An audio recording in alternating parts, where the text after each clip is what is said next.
الطيبين الطاهرين المعصومين المطهرين المكرمين. قال الله العظيم في كتابه الكريم: وهو أحسن القائلين وأصدق الصادقين. بسم الله الرحمن الرحيم. يا أيها الذين آمنوا استعينوا بالصبر والصلاة إن الله مع الصابرين. آمنا بالله. صدق الله العلي العظيم. For the purification of the souls and the enlightenment of the hearts, and for the hastening of the reappearance of the awaited Savior, عجل الله تعالى فرجه الشريف. Enlighten your souls and the atmosphere with the recitation of salawat upon Muhammad wa ali Muhammad.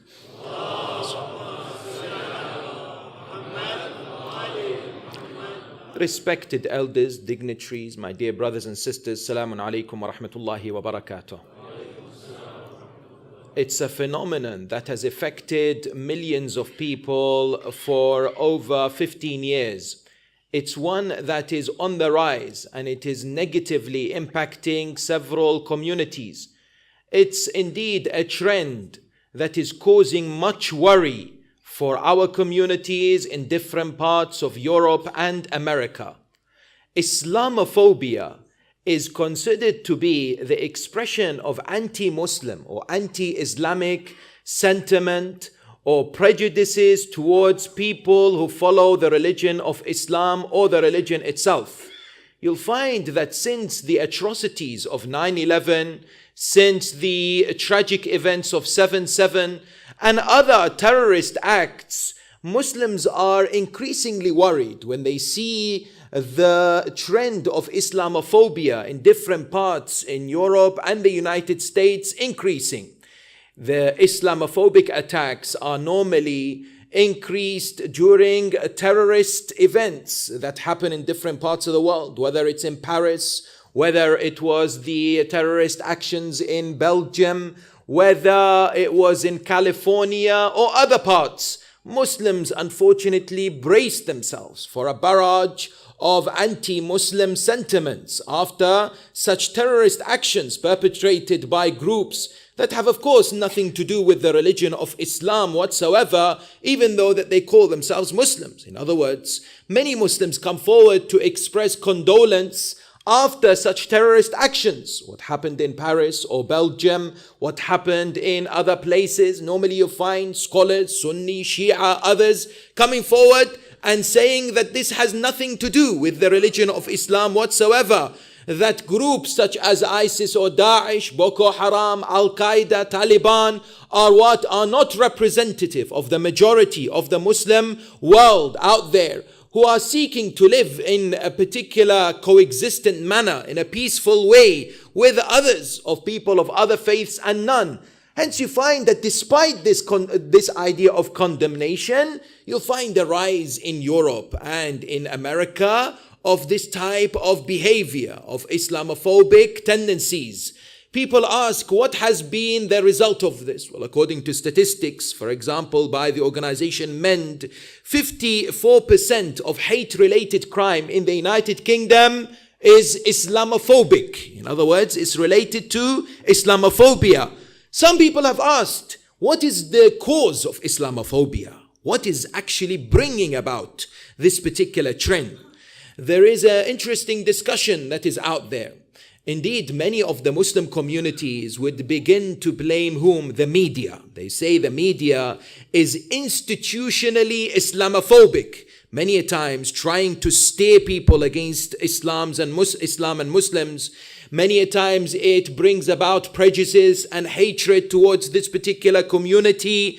And indeed, you find the headlines, you find the type of people that write articles. Just this month of Ramadan, the Daily Mail came forward and published a number of articles by a particular individual whose name doesn't need to be and doesn't deserve to be mentioned from this particular pulpit.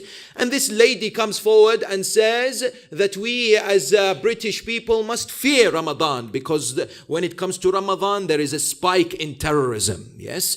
And somehow brings this scaremongering in the minds and in the hearts of people. Hence, people have said that the media have a role to play when it comes to increasing Islamophobic attacks.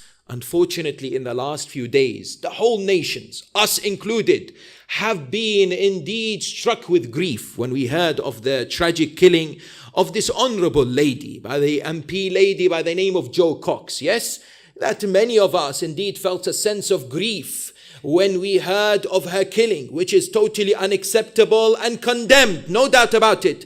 That people, wherever they are from the different denominations, came forward to denounce this act, which we believe is an act of terror. Yes, it's an act of terror that an individual comes to kill another because of a political idea, because of some kind of thought or ideology. Notice though how the media have portrayed this event. That when it comes to this, they say, oh, this man has some kind of psychological problems, yes. They say this man is somebody who they don't know why he perpetrated, even though evidence is emerging. And today he was in court and came out and said that something in the line of that whoever deserves death if they're a traitor to Britain or things like this. Where it comes to Muslims, so-called Muslims perpetrating some crimes, immediately what? It is terrorism. And immediately Muslims are branded as individuals who are what? Espousing terror or hatred. And this double standards indeed is something that must be addressed in order to tackle Islamophobia, addressed by the politicians, addressed by people of influence and by the masses themselves. That staying quiet and accepting the media, taking things into own hands and scaremongering people is totally unacceptable. That's number one. Number two, some people have blamed certain government strategies like prevent or counter-terrorism strategies that have unfortunately alienated certain parts of the Muslim community because they fear that they have been indeed targeted. And there are several other reasons. No doubt today we have seen increasing targeting and discriminations of Muslims, which is a result of these kind of tendencies. Where have we seen it? In many places. That today Muslims come forward, some of our sisters who are wearing hijab are fearful when they go out. One particular incident last year among several that have now been reported, and we encourage the reporting of such attacks against Muslims just because of the way they dress or just because who they are. One particular lady in Wembley, she was traveling in the bus, that a group of men came, spat at her, she was wearing hijab, hit her with a wooden banner that they had after coming back from a match in Wembley. Yes, you'll find other instances that people have reported that is online as well and offline. Personally, I have in the last 24 hours been called all kinds of things on Twitter and Facebook and all kinds of things, and you'll find people being attacked left, right and center just because of their faith, just because of their background, just because of their race. Having said that, people come forward and say, what is going on in other places? Let me give you an example. One area that Muslims feel quite difficulty is, for example, airports and when they go on planes. Recently, there's been a spike in the idea of profiling of Muslims when they go on airplanes just because they happen to be Muslims. Of course, this has been the trend since 2001, no doubt, but sadly it has increased and affected even other communities. I remember reading in the Telegraph, or is it in the Independent, that a individual was boarding a flight from Luton Airport towards Amsterdam. When he was boarding a flight, all of a sudden the police came and said to him, you must leave the flight, you must leave this plane. He was perplexed. Why? When he left the plane, the first thing he said to them was, by the way, I'm Christian. They said, we have reason to suspect you. He said, why? They took his phone, they examined his phone. Importantly, they looked at his WhatsApp. Yes, they looked at his messages. He was very much amazed. He said to them, what's going on here? They said, the person next to you saw you on your WhatsApp and they saw that you have a group by the name of ISI. He thought that it's ISIS. Can you imagine? Even ISIS don't have a group called ISIS. They wouldn't name a group called ISIS and be part of it. He said this group is somehow related to my group of friends who are individuals who are part of a group called Iron Shield, Iron or something like that, that is abbreviated as ISI. Yes, this and more incidents is affecting many people out there. Yes, including sometimes us Muslims. I remember an individual said, I don't know whether it's true or not, his name is Jihad. He was traveling on a plane. When he was traveling on a plane, he sat with a few friends of his in the middle row, and a friend who asked him to wake him up for salah, hajr, prayers of the morning.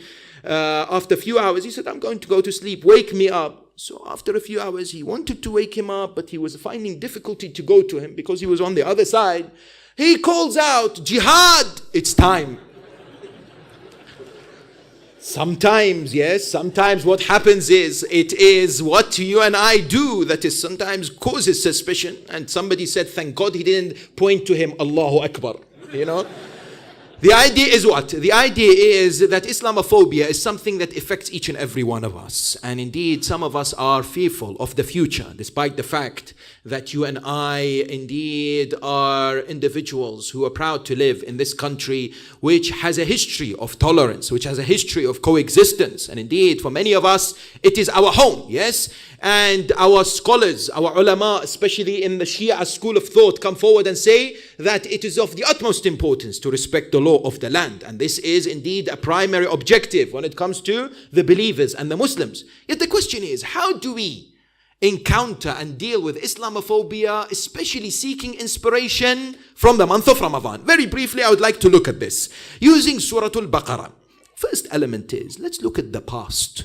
Are we, as Muslim community, the first community to encounter Islamophobia? No. You look at people like, for example, the community of Prophet Moses, peace be upon him. When they came to him, they said to him, O Prophet, when you came and before you came, Pharaoh has been persecuting us. Yes? Allah subhanahu wa ta'ala tells us their story in so many places. Likewise, what happened during the 13 years of the presence of the Prophet and the propagation of our holy beloved Prophet Muhammad sallallahu alayhi wa sallam?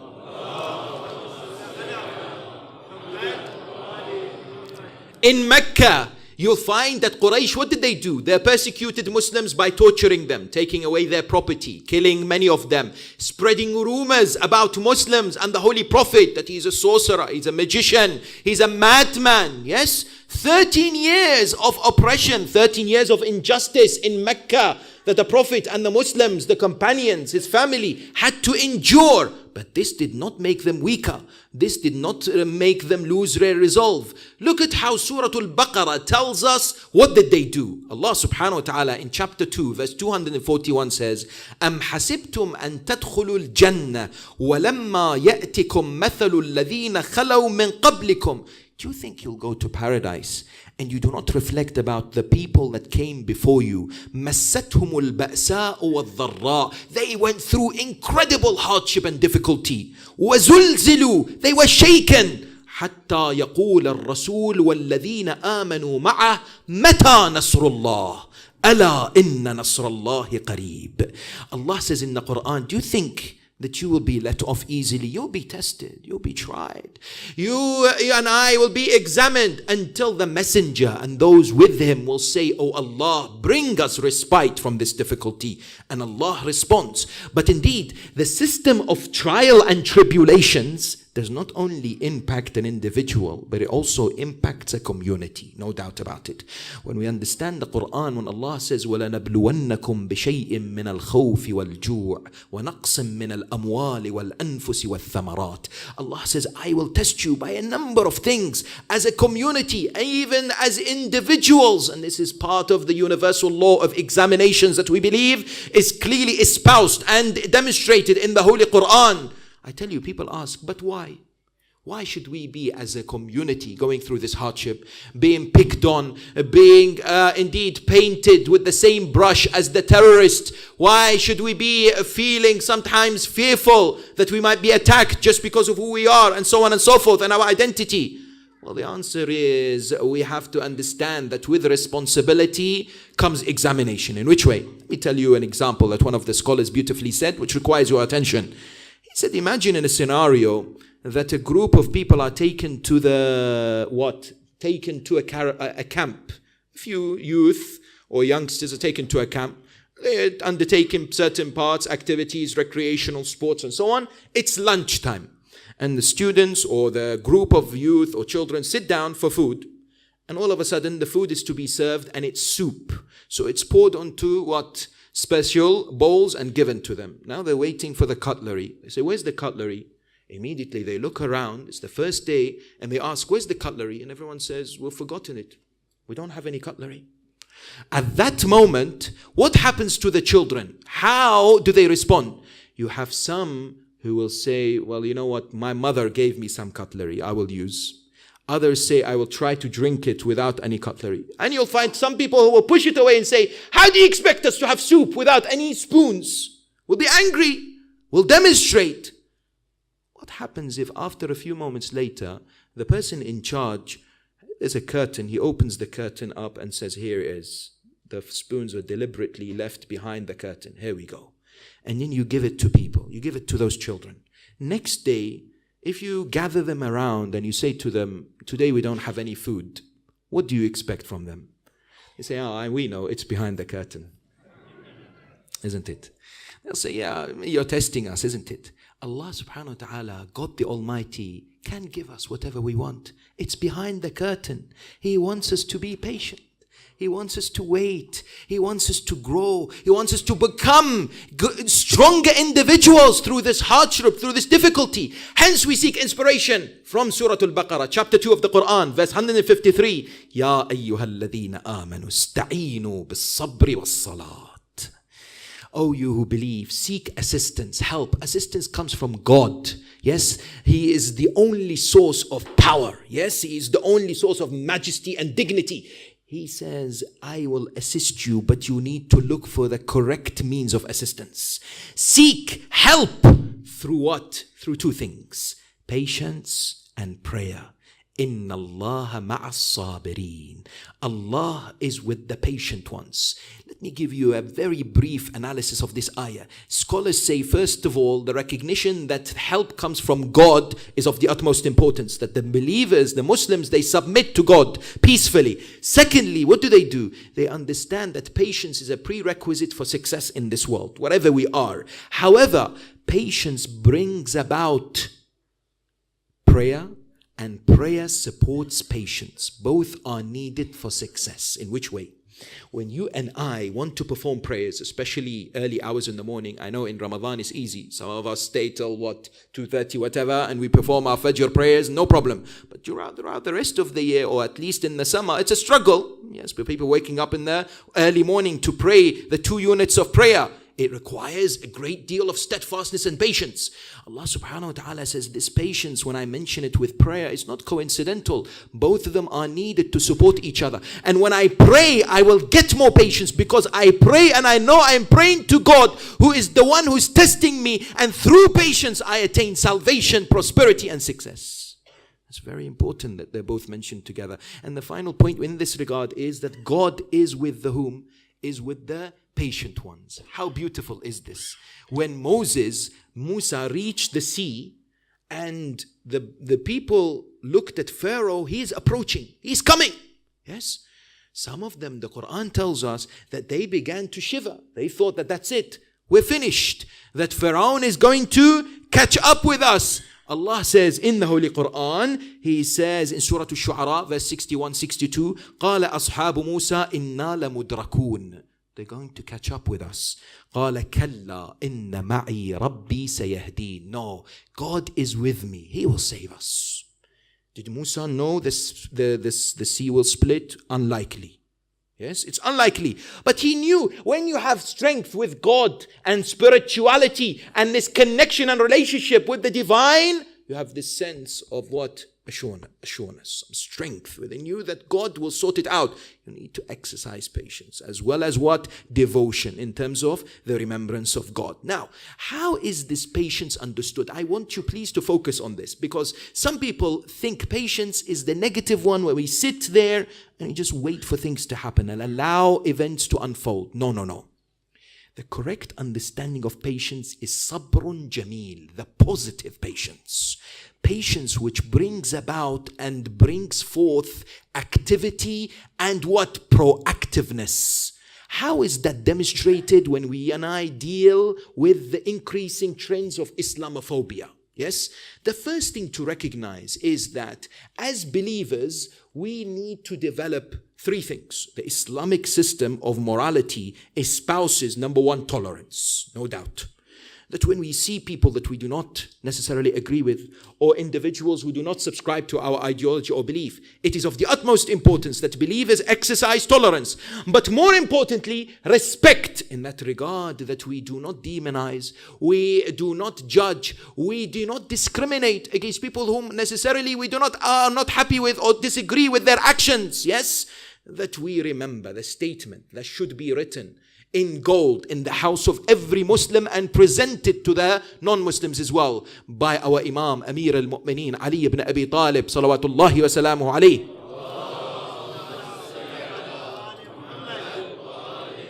People are of two kinds. الناس صنفان أما أخ لك في الدين أو نظير لك في الخلق. People are of two kinds, either your brother in faith or your equal in humanity.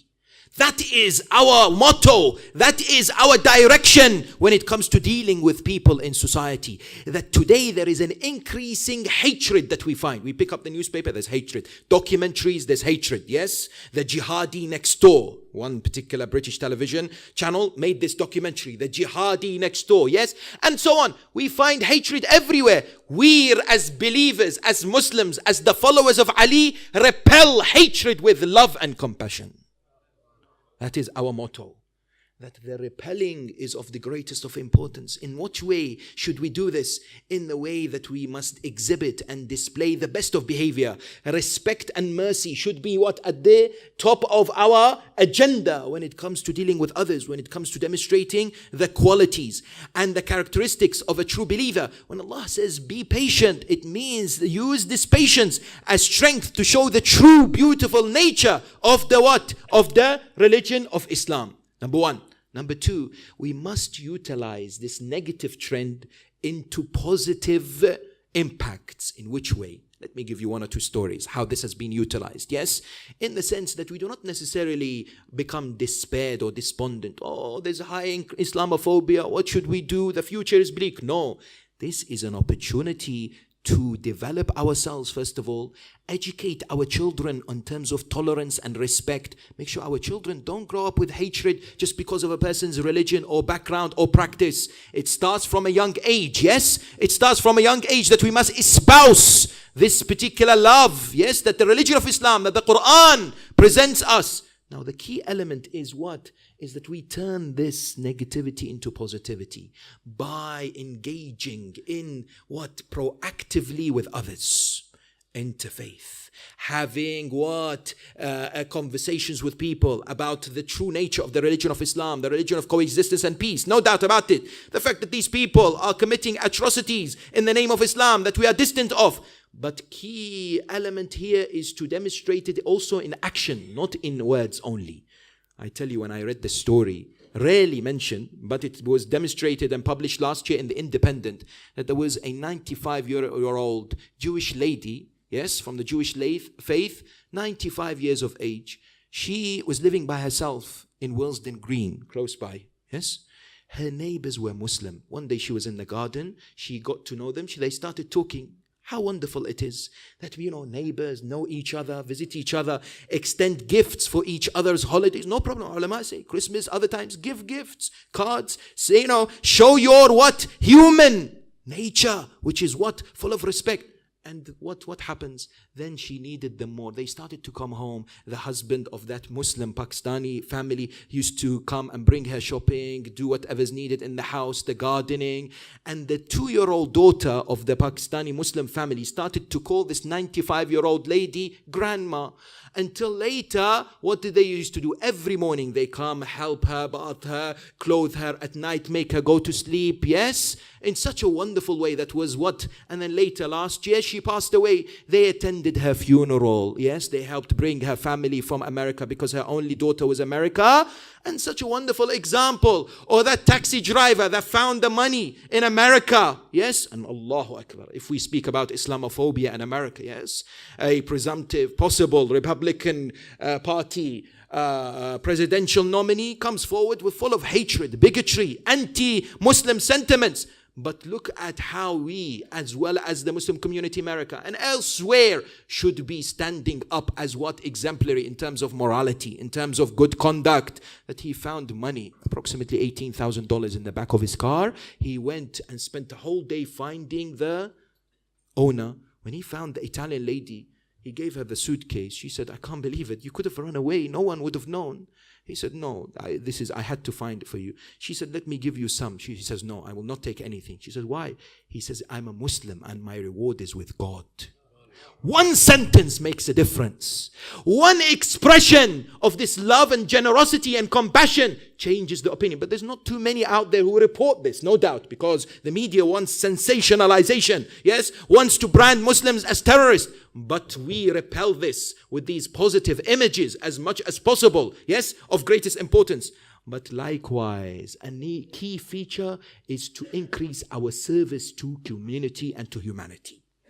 A part of this positive patience is to make contributions in whichever shape or form. I tell you, today, when things happen to Muslims, we expect others to condemn, yes? We say, why is no one speaking about what's happened to Muslims or the Shia community or anyone else in the Middle East? But we as believers also are obliged to speak out against oppression against other communities as well. Dhulm is dhulm, no doubt about it. That we support, when it comes to others, help them in any shape or form. Charity, yes, providing for other communities, making ourselves present and not cocooned into our own places. Being proactive is one of the demonstrations of what?